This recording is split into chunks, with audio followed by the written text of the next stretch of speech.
नमस्कार दोस्तों, story audio book Mumbai channel में आपका स्वागत है। अगर आपको यह कहानी पसंद आती है तो चैनल को सब्सक्राइब करें। तो चलिए शुरू करते हैं। अब तक आप लोगों ने सुना कि अस्पताल के अंदर पूरा जिंदल परिवार अनाया को घेर कर खड़ा था, लेकिन डॉक्टर उन्हें घर जाने को कहते हैं। लेकिन अरुणा जिंदल घर जाने को मान ही नहीं रही थी। दादी की जिद देखकर बाकी सब भी परेशान थे। तभी हर्षद की चाची बोली, मम्मी जी हमें घर जाना चाहिए। हमें प्रिंसेस के आने की तैयारी भी करनी है, उनका कमरा भी सजना है, उसके लिए सारी चीज भी तैयार करनी है और उसके स्वागत का इंतजाम भी करना है। आखिर इतने सालों बाद जिंदल परिवार की प्रिंसेस घर लौट रही है, तो हमारे घर में उसकी तैयारी भी जरूरी है। वैसे भी हमारे घर में तो बस यह नालायक पोते ही है। अब हम एक राजकुमारी की आने की तैयारी करनी है, तो उसके हिसाब से सारी चीज भी करनी होगी। चलिए हम घर चलते हैं और आपको आराम की जरूरत है। अभी आप कमजोर है और डॉक्टर ने आपको आराम करने को कहा था। हम घर पर ही प्रिंसेस का ध्यान रखेंगे और अभी के लिए हम हर्षद और आकाश को यहाँ छोड़ देते हैं, वह अच्छे से प्रिंसेस का ध्यान रखेंगे। इतना बोलकर वह आकाश और हर्षद की ओर देखकर ऑर्डर देने के लहजे में बोली, अच्छे से हमारी प्रिंसेस का ध्यान रखना, खबरदार, उसे कोई तकलीफ नहीं होनी चाहिए। वही अपनी चाची की बात सुनकर आकाश और हर्षद मुस्कुरा देते हैं और वह मुस्कुराते हुए बोले, ठीक है छोटी माँ, हम उसका ध्यान रखेंगे। आप अभी घर जाए और दादा दादी का ध्यान रखिएगा। इतना बोलकर वह सबको घर भेज देते हैं। उनके जाते ही उस वीआईपी वार्ड के अटैक दूसरे कमरे का खुफिया दरवाजा खुलता है। उसमें से हर्षवर्धन काफी रौबदार अंदाज में चलते हुए आगे आया। वही हर्षवर्धन को वहां देखकर आकाश की आंखें छोटी हो गई, लेकिन हर्षद जिंदल को कोई फर्क नहीं पड़ा। वह जानता था कि हर्षवर्धन अनाया को कभी अकेला नहीं छोड़ेगा, वह यहीं पर होगा। तभी आकाश थोड़ा गुस्से में बोला, हर्षवर्धन भाई, आपके होते हुए भी प्रिंसेस की हालत ऐसी हुई, उसका एक्सीडेंट कैसे हुआ? यह सारी चीज वह गुस्से में बोल रहा था। वही उसका गुस्सा देखकर हर्षवर्धन को कोई फर्क नहीं पड़ा। पहले वह उन्हें क्या ही बताता कि उनकी लाडली प्रिंसेस ने खुद को चोट सिर्फ इसीलिए पहुंचाई ताकि वह जिंदल खानदान की नजरों में आ सके और जिंदल खानदान उसकी चिंता में डूबकर आधा हो जाए और उसकी सारी बातें माने। और भवानी जिंदल को नीचे लाने के लिए यह सब कुछ किया। वही हर्षद जिंदल को तो कोई फर्क नहीं पड़ा।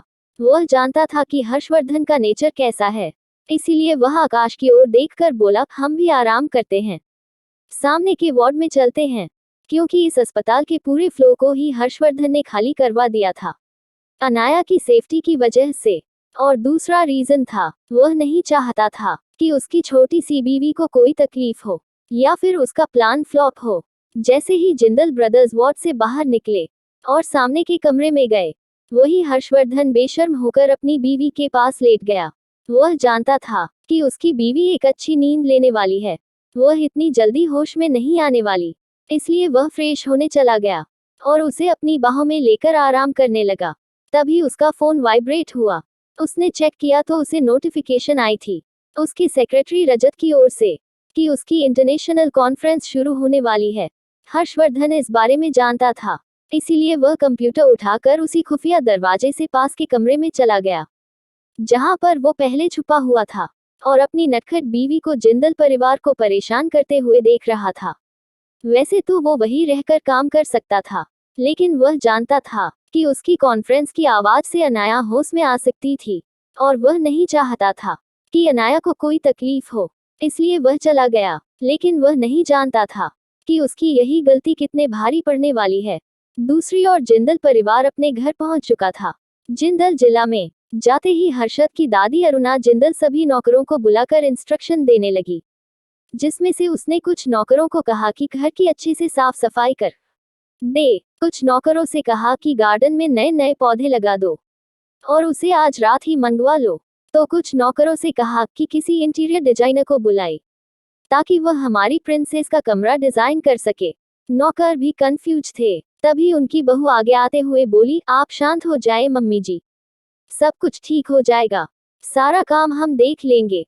अपनी बहू की बात सुनकर अरुणा जिंदल जिद्दी बनते हुए सिर हिलाकर बोली, बिल्कुल नहीं, इस पर मैं कोई भी लापरवाही नहीं करूंगी, सारी चीजों में अपनी आंखों के सामने करवाऊंगी। यह सुनकर उनकी दोनों बहू नामे सिर हिलाते हैं और एक साथ बोली, आप शांत हो जाए मम्मी जी, सब कुछ हम देख लेंगे। आपको आराम करने की जरूरत है। आप चिंता मत कीजिए, आप जब सुबह उठेंगे तो सारी तैयारियां हो गई होगी। हम आज रात ही सारी चीज करने को ऑर्डर दे देंगे। बोले ही नौकरों को रात की ड्यूटी करनी पड़े। चिंता मत कीजिए। वही उनकी बात सुनकर अरुणा जिंदल भी शांत हो गई। वह भी जानती थी कि उनकी बॉडी को आराम की जरूरत है, और जब सुबह सुबह उनकी प्रिंसेस घर आएगी तो उनके स्वागत के लिए उन्हें ताकत की जरूरत है। इसीलिए वह शांत हो गई और अपने पति की ओर देखकर बोली, चलिए हम कमरे में चलते हैं।